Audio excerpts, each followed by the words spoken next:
కాలంతో ప్రతివారు ఏదో ఒకనాడు ఆడాలి మాయ జూదం.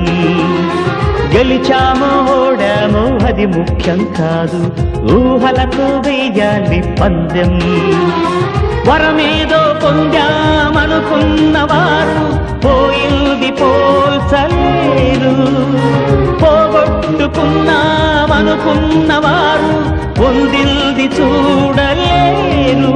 విధి ఆడిన దొంగాటలు ఫలితాలు తేల్చేదెవరు?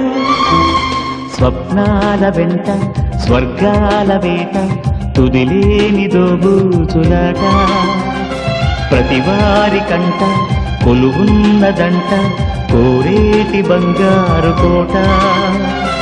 ఏ దారి వెంట ఏ తీరముందు తెలిపేటి వెలుగేమిటంట.